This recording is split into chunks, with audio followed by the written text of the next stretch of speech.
할렐루야.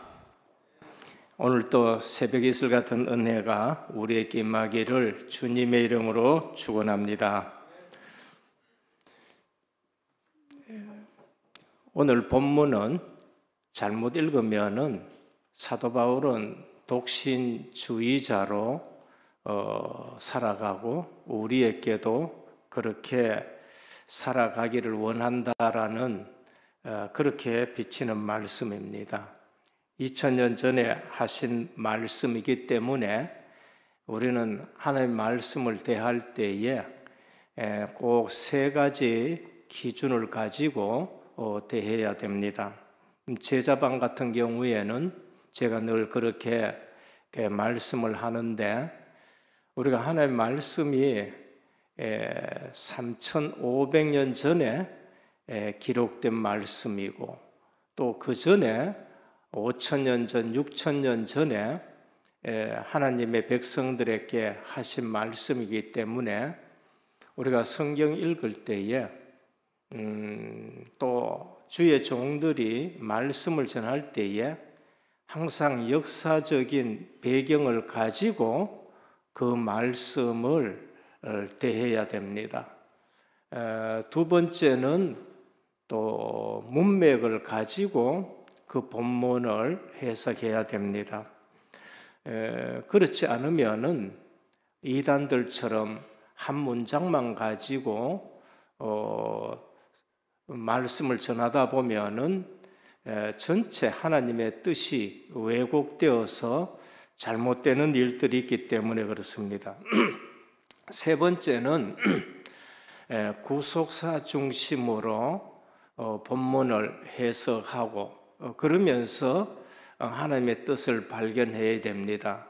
그렇지 않으면은 우리가 이해할 수 없는 본문이 되어 버립니다. 구속사 중심으로 해석해야 된다는 것은 신학적으로 그 본문을 봐야 된다는 것을 우리에게 말씀합니다. 그래서 주의 종들이나 성도들이나 이러한 마음으로 말씀을 대하지 않으면은 실제적으로 교회가 잘못되기도 하고 또 자기 욕심대로 메시지를 하게 되고, 성도들은 모르고 무조건 또 아멘 아멘 하게 되는 것입니다. 그래서 말씀을 전하는 자들이나 사역자들은 항상 선지자적인 입장에 서서 말씀을 전해야 돼요. 그럼 선지자적인 입장이 뭔가? 신명기 18장 18절에서 22절에 보면은 하나님이 나와 같은 선지자 하나를 세울 것인데, 그 선지자가 참 선지자인지 거짓 선지자인지 우리가 어떻게 알겠습니까? 라고 백성이 물을 때에 그 말씀이 성취되는지 성취 안 되는지 보아라. 그러면은 그가 참 선지자인지 아닌지 알 것이다. 그러면서 선지자의 기준을 말씀합니다. 선지자는 구약에 볼 것 같으면은 하나님의 말씀을 더할 수도 없고 빼서도 안 되고 그대로 전하는 것입니다. 그래서 백성이 싫어하든 백성이 좋아하든 그 기준이 아니라 하나님이 주시는 말씀 그대로 전하는 겁니다. 그래서 백성이 싫어하더라도 죄를 지적해서 그 말씀을 전하고 돌 맞아가지고 순교하는 것이 선지자입니다. 그래서 그것이 기준이고, 그래서 그 기준대로 주님이 나와 같은 선지자 하나 보낸다 모세가 한 거지요. 그래서 주님이 오셔서 선지자의 사명을 그대로 하시는 것을 볼 수 있습니다. 오늘 또 주의 종들은 성도님들의 입맛에 맞춰서 설교를 해서는 안 되고, 그렇다고 또 율법주의적인 설교로 또 성도들을 눌려서도 안 되고, 늘 하나님의 말씀을 대할 때에 선지자적인 입장에서 전해야 됩니다. 그러면 오늘 본문이 바로 그러한 말씀이에요. 우리가 사도 바울은 독신주의로 사는 것을 권하는 것처럼 그렇게 들립니다만은 첫 번째 역사적 배경을 갖고 이 본문을 봐야 되는데 1절에 보면은 남자가 여자를 가까이 아니함이 좋으니라고 얘기하는데 왜 이렇게 말씀하느냐? 당시 고린도 교회는 두 가지 잘못된 결혼관을 가지고 있었습니다. 그 첫째가 철저한 금욕주의 아래에 있었어요. 그래서 잘못된 결혼관을 가지고 있었습니다. 또 다른 하나는 제멋대로 살아가는 식의 성적인 방종주의로 살아가는 사람들이 있었습니다. 그래서 1차적으로는 성적인 방종주의자에게 경고하는 말씀으로 여자를 가까이 하지 아니함이 좋다라고 말씀합니다. 성적인 금욕에 대해서 건전한 결혼 및 부부를 권하고 있는 것이 그것이 2절에서 5절의 말씀입니다. 또 7절에 보면은 모든 사람이 나와 같기를 원하노라. 바울은 결혼하지 않고 사역한 사도입니다. 그래서 독신주의로 살아가는 사역을 권하는 것처럼 그렇습니다. 그러나 26절에 보면은 내 생각에는 이것이 좋으니 곧 임박한 환난으로 말미암아 사람이 그냥 지내는 것이 좋으니라 이렇게 말씀합니다. 그래서 오늘 또 이 본문을 대할 때에 역사적인 배경을 가지고 이해하면은 바울이 왜 혼자 지내는 것이 좋겠다, 결혼하지 않는 것이 좋겠다라고 말하느냐 하면은 그 당시에는 핍박이 엄청 심했습니다. 그래서 혼자 자기 신앙 지키는 것도 힘들 수 있는 핍박의 시대였습니다. 그래서 아내를 두고 자녀가 있을 때에는 그 신앙 지키는 것이 힘이 들어서 그런 것이고, 또 둘째는 그보다 더 역사적 배경은 뭔가 하면은 그리스도께서 곧 재림하실 거라는 것이 그 당시의 역사적인 배경입니다. 그 당시에 성도들은 핍박이 심하고 또 주님이 내가 다시 오겠다고 말씀하셨기에 곧 주님이 금방 오실 줄로 생각을 했습니다. 그 한 예가 데살로니가 교회에게 보내는 편지인데 데살로니가 교인들이 어떻게 신앙생활했느냐, 곧 주님이 곧 온다. 데살로니가 교회는 굉장히 건전한 교회입니다. 믿음의 역사가 있고 사랑의 수고가 있고 소망의 인내가 있어서 전 지역에 데살로니가 교회는 엄청나게 좋은 교회다고 소문이 났지만은 한 부분에서 잘못됐는데 주님의 재림이 곧 임박하다는 것을 생각하고 일을 하지 않았습니다. 그래서 오늘은 우리 집에서 먹고 내일은 구장로님 집에 가서 먹고 다음 날은 배철ем 장로님 집이나 이래 댕기면서 일도 안 하고, 왜 그런가? 곧 주님이 오신다고 생각해가지고 이러한 생각이 있었기 때문에 사도 바울이 일하기 싫거든 먹지로마다 신앙생활은 그런 것이 아니다고 합니다. 이러한 배경 속에서 사도 바울이 말씀을 주셨기에 우리는 이것을 전제해서 이 말씀을 들을 때에 사도 바울이 왜 독신으로 지내는 것이 좋겠다 하느냐라는 것을 말씀합니다. 둘째는 고린도 전후에서 전체가 주는 교훈을 가지고 봐야 됩니다. 전체 주는 교훈이 뭔가 한 문장만 놓고 우리가 생각하지 말고 고린도 전후에서 전체의 주제는 뭔가 하나님의 영광을 위해서 살아라는 것입니다. 먹을 수도 있고 안 먹을 수도 있습니다. 그런데 먹는 자는 못 먹는 자들의 신앙을 살펴가지고 그래서 자제해라. 또 못 먹는 사람의 신앙은 먹는 사람들의 그 부분을 보고 시험 들지 말아라. 그래서 먹어도 하나님의 영광을 위해서 먹고 그 다음에 안 먹어도 하나님의 영광을 위해서 먹지 말아라. 그것이 고린도 전후서에 주는 가장 큰 주제입니다. 그래서 우리는 실제적으로 앞뒤 문맥을 보면은 그것을 이해할 수가 있는데 고린도 교회에서 향해서 주는 가장 큰 메시지는 뭔가? 하나님의 영광입니다. 오늘 또 은혜교회 모든 성도님들이 모든 것이 가하나 모든 것이 덕을 세우는 것이 아니요 모든 것이 가하나 모든 것이 유익하지 않다는 걸 알고 교회의 덕과 교회의 유익을 위해서 기준 세우시기를 축원합니다.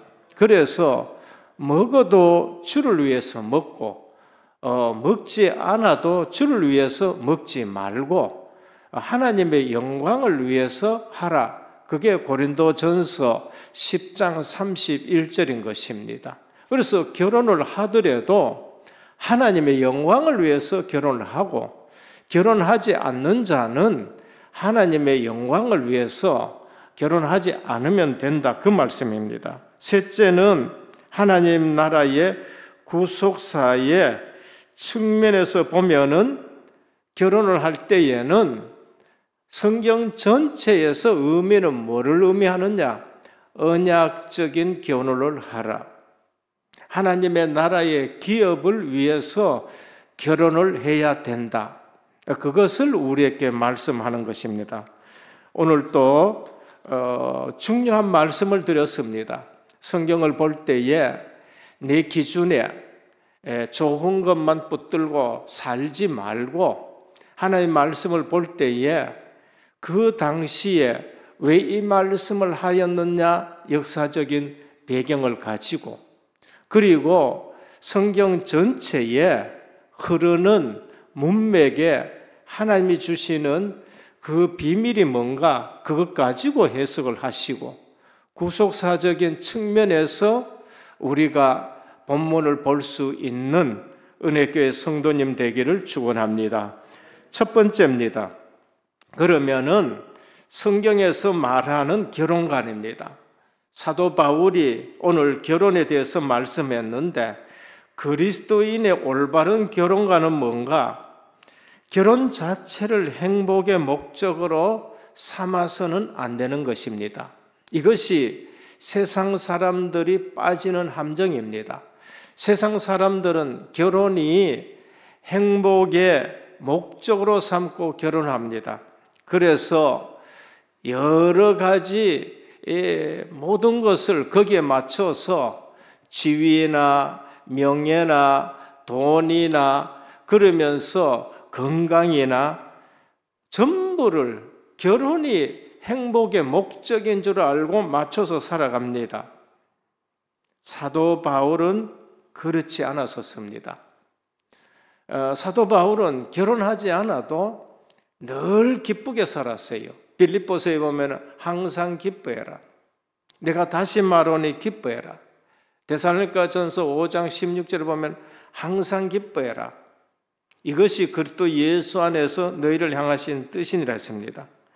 그래서 오늘 우리는 결혼한 사람은 행복하고 결혼하지 않는 사람은 인생에 불행하다는 그러한 도식이 성립되기 때문에 결혼 자체가 행복의 목적이 아니라는 것을 우리에게 말씀합니다.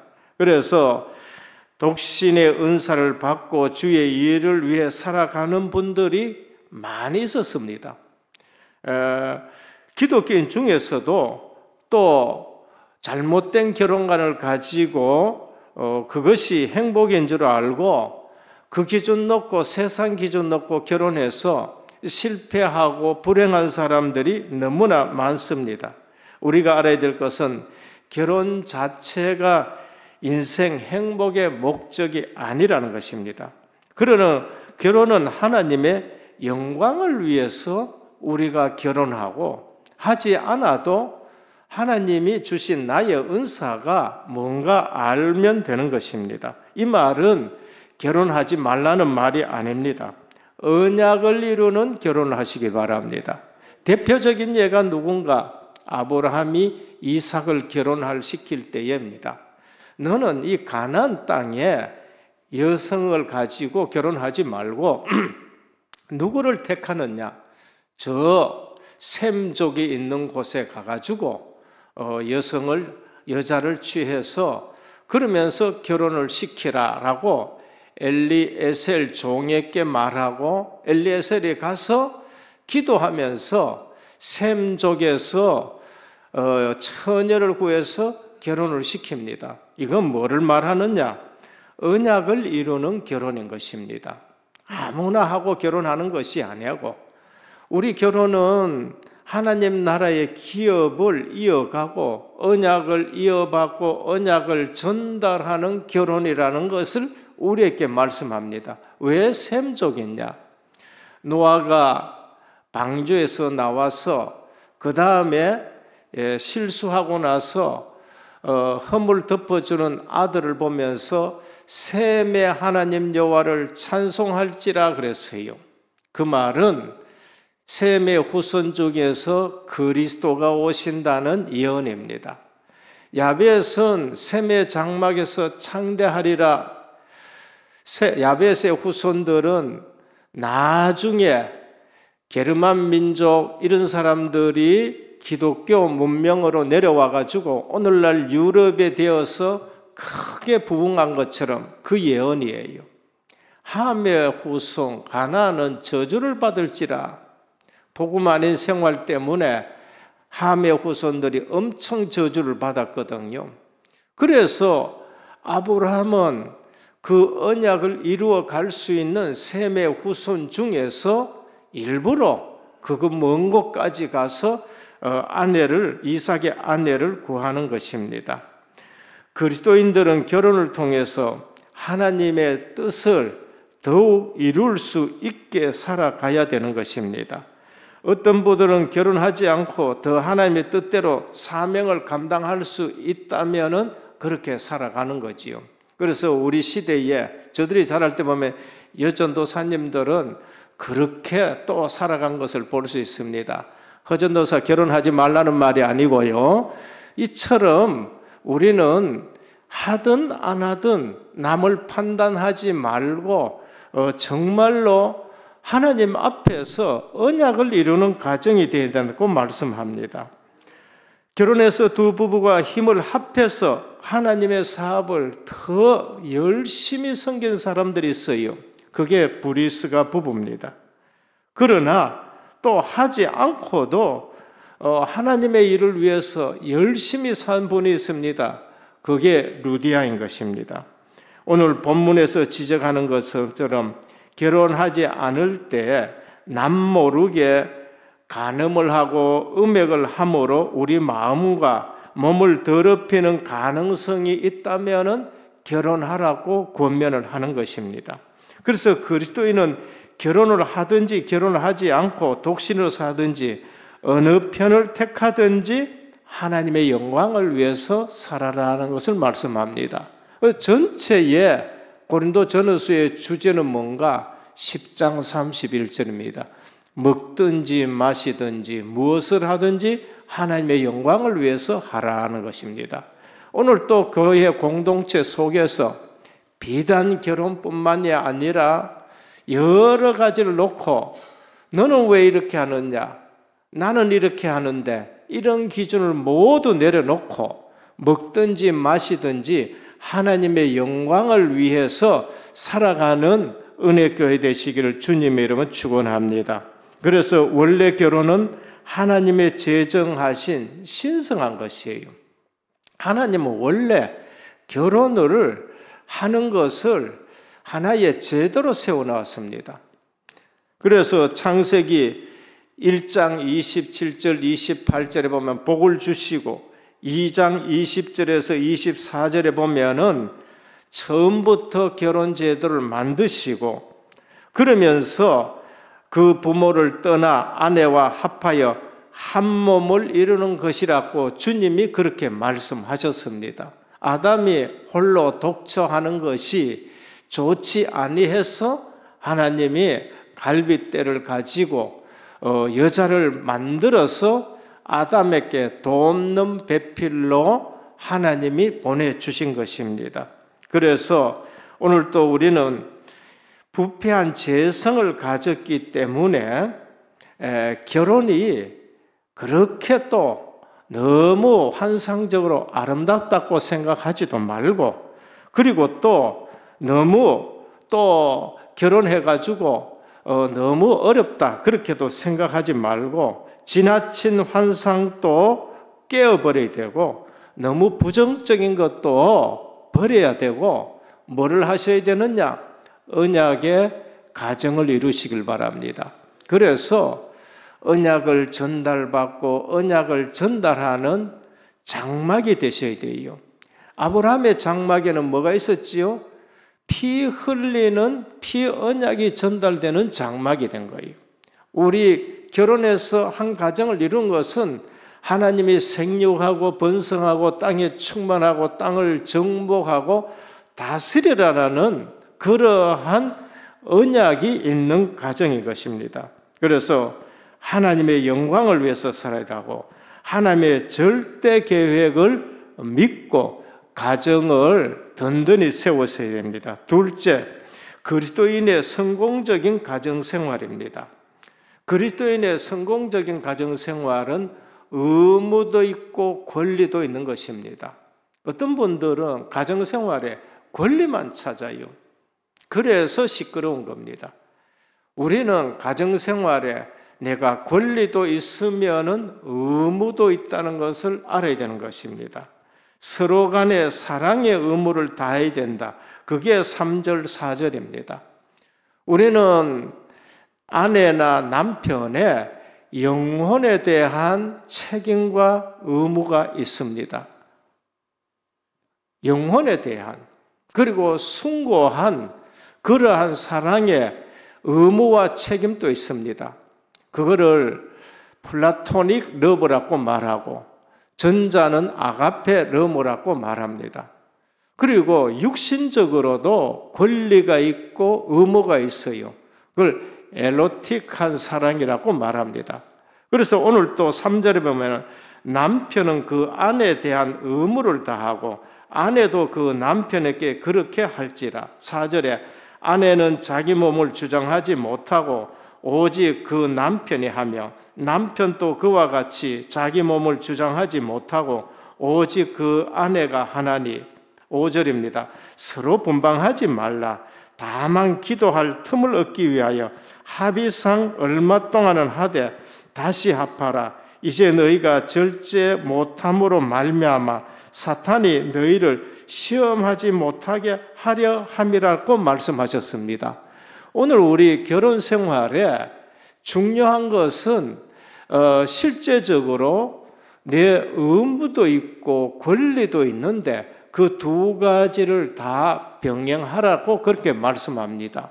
그렇지 않으면 사단이 틈타서 하나님이 세우신 그 가장 소중한 공동체, 가정이 깨어지는 일들이 있다고 말씀합니다.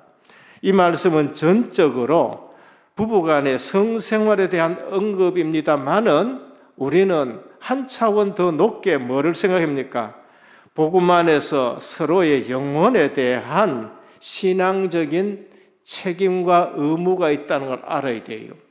그리고 정신적으로도 우리가 신앙적으로 책임과 의무가 있다는 걸 알아야 되고 육신적으로도 책임을 져야 된다는 것을 말씀합니다.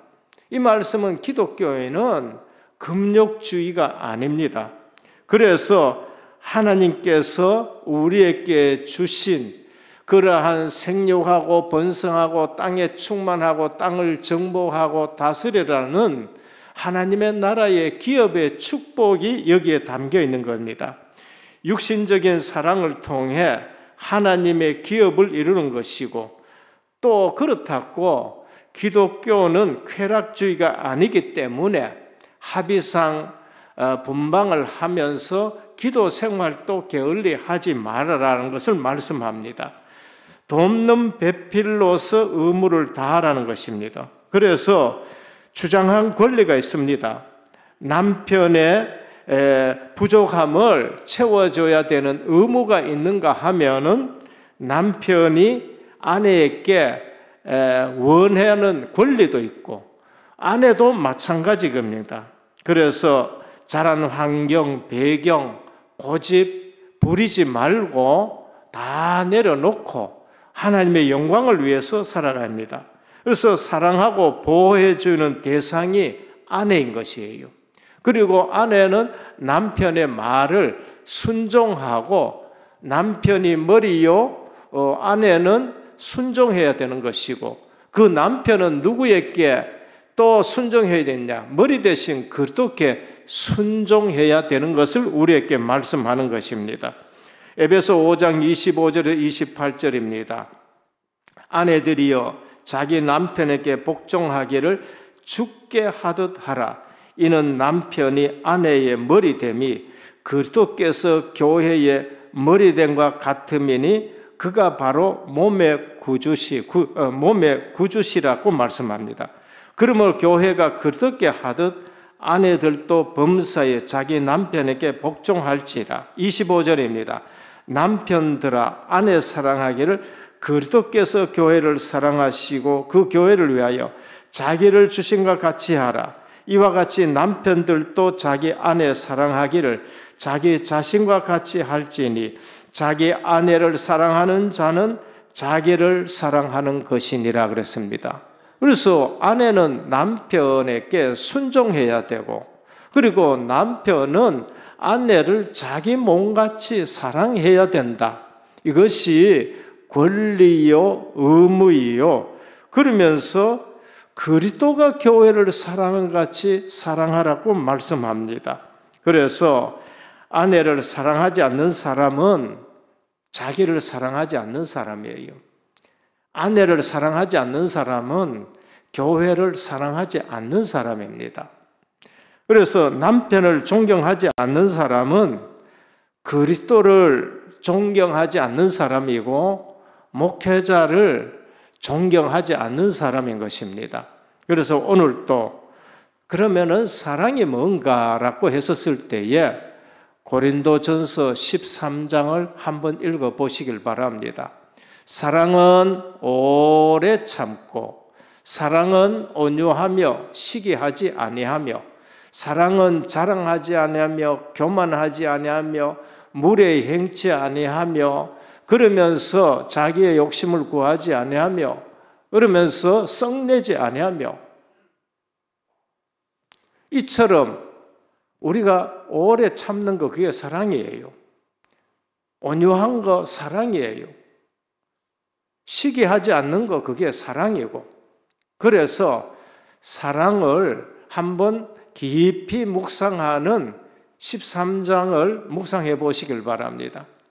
저는 이 말씀이 너무 좋아가지고 왜? 복음은 하나님이 우리를 사랑하시는 거예요. 그리고 진짜 사랑은 하나님께로부터 나는 것이에요. 그래서 아예 묵상하시고 외우시길 바랍니다. 셋째, 가정이 선교의 보루입니다. 가정은 선교의 보루입니다. 가정에 대한 절대 계획을 찾아야 돼요. 그리고 나 때문에 가정이 살아나야 됩니다. 그래서 내가 복음을 받았다. 남편에 대해서 딴말 하지 말고 가정을 살리고 남편을 살려야 돼요. 오늘 그 말씀입니다. 남편이 믿고 아내가 안 믿다. 그러면 남편이 아내를 살려야 됩니다. 너희는 세상의 소금이니 마태복음 5장 13절 16절입니다. 나 때문에 가정이 안 썩어야 돼요. 나 때문에 교회가 안 썩어야 된다니까요. 나 때문에 직장이 안 썩어야 되는 것입니다. 지금 교역자들의 책임이 크고 장로님들의 책임이 큰 것이 오늘 한국 교회의 문제인 것입니다. 너희는 세상의 빛이라. 나 때문에 가정의 어둠이 떠나가야 되는 겁니다. 믿지 않는 배우자와 결혼한 상태에 있다. 기도하셔야 됩니다. 절대 계획입니다. 불평할 일이 아니고 절대 계획인 거예요. 이제 앞으로 금요일에는 가정복음을 놓고 기도하는 날로 바꾸시길 바랍니다. 집에 있지 말고 우리 모든 공동체가 어떻게 해야 됩니까? 부모님이 안 믿고 자녀들이 잘 안 되고 안 믿고 남편이 아내가 안 믿는다. 금요일 날 나와가지고 가정복음을 놓고 우리가 부르짖는 날이 되셔야 돼요. 저는 그것이 저는 우리 가정은 전부 다 믿지만은 안 믿는 가정을 볼 때 너무 안타까워서 그 짱믿음을 보면 저는 가슴이 아파요. 그래서 주보에 넣어놨습니다. 가정복음화 원내스 기도에 안에 넣어놨어요. 우리 은혜교회에 가정복음화로부터 교회가 부흥되는 교회 되기를 축원합니다. 그걸 놓고 우리는 금요일마다 나와서 부르짖어야 돼요. 믿지 않아도 함께 살기를 원한다. 헤어지지 말라는 거예요. 신앙 때문에 같이 살기 원치 않고 핍박한다. 헤어져도 죄가 되지 않는다는 거 말이에요. 우리는 자꾸 편견 가지면 안 됩니다. 어떤 중직자 여성이 한 번은 저한테 묻더라고요. 남편이 이러한데 목사님 이혼해야 됩니까? 어떻게 해야 됩니까? 같이 살아도 되고 이혼해도 괜찮습니다. 제가 이 본문을 가지고 그랬더니 그분이 해방을 받았었어요. 해방을 받았는데 아직까지 이혼 안 하고 기도하면서 남편을 위해서 자녀들과 함께 기도하고 있어요. 너무나도 아름답지요. 제발 하나님의 말씀 제대로 깨닫고 신앙생활하기를 축원합니다. 오늘 사도 바울이 뭐를 얘기합니까? 복음 안에서 자유해라. 결혼하고 싶다. 믿음의 형제와 같이 결혼해서 하나님의 영광을 위해서 살아라.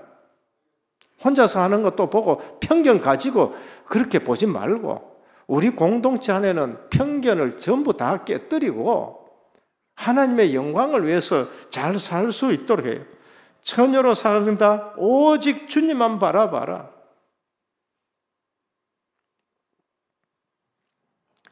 과부 호라비로 산다. 시몬 할아버지처럼 누가복음 2장에 안나 할머니처럼 존경받는 그러한 한평생 영원한 작품을 만들어라. 그 말씀입니다. 결혼하고 싶다. 주 안에서 믿음의 형제와 결혼하라. 박수 쳐주고 주례해주고 축복해주면 되는 겁니다. 결론입니다. 2000년 전에 바울 서신입니다. 2000년 전에 이 말씀 할 수 있다는 건요. 그 당시의 문화와 그 당시의 제도에서 이 말씀 할 수 있는 것은 1000년, 2000년 미리 본 것입니다. 왜냐하면 그 당시의 여성들은요. 그냥 인권도 별로 없는 상태입니다. 그런데 이 말씀을 선포한다는 것은 복음 안에서는 1000년, 2000년 전에 미래를 보는 것이에요. 오늘 은혜교회가 모든 일에 미래를 보고 우리가 살아가셔야 되는 겁니다. 그럼 모든 편견을 버려야 돼요. 모든 편견을. 15절에 하나님은 화평 중에 우리를 부르셨습니다. 가정을, 가문을, 교회를 화평하게 하시는 저와 여러분 되시길 바랍니다. 교회를 화평하게 해야 돼요. 가정을 화평하게 해야 돼요. 가문을 화평하게 해야 됩니다. 음행의 문제는 세계적인 어두움의 문제입니다. 시대적이고 세계적이고 사단이 어두움에 덫을 놓는 것입니다. 우리 성도들은 어떤 지위를 가지고 있고 어떤 위상을 가지고 있는 것을 알고 빛이 되셔야 돼요. 어둠을 물리치는 빛이 되셔야 됩니다. 그래서 복음 안에서 자유함을 주셨기 때문에 오늘 우리는 빛의 망대가 되셔야 됩니다. 20절, 25절 각 사람은 부르심을 받은 그 부르심 그대로 하나님과 함께 지내라. 하나님과 함께 지내시기를 축원합니다. 공동체로서 가정을 이루어서도 하나님하고 함께 지내고 사도 바울처럼 혼자 있어도 하나님과 함께 지내가지고 빛의 망대가 되셔야 돼요. 35절입니다. 올무가 아니라 복음 안에서 흐트러짐이 없이 주를 섬기게 하려 하심이라 그랬습니다. 오늘 또 우리의 기준은 먹든지 마시든지 무엇을 하든지 하나님의 영광을 위해서 하고 어둠을 물러내고 시대적인 것을 끊어내는 빛의 자녀로서 교회를 화평케 하고 그러면서 복음 공동체를 든든히 세우는 일에 모델 가정 되시기를, 모델 중직자 되시기를 주 예수 그리스도의 이름으로 축원합니다. 하나님 감사합니다. 고린도 교회의 성도들이 결혼에 대해서 잘못 알고 또 사단의 올무에 덫에 걸린 그러한 신앙생활을 하는데 기독교는 금욕주의도 아니고 방탕방종도 아닙니다. 하나님이 세우신 결혼의 제도를 언약을 붙들고 가정을 바로 세우게 하여 주옵시고 혹여 어려움이 있는 가정에는 하나님께서 큰 은혜를 베풀어 주시고 우리 모두가 복음 붙들고 가정의 어둠을 몰아내게 하여 주시고 가정 공동체를 선교의 보루로 삼는 그러한 공동체와 가정 되게 하옵소서. 모든 편견을 버리게 하시고 하나님의 영광을 위해서 살게 하옵소서. 예수 그리스도의 이름으로 간절히 기도드립니다. 아멘.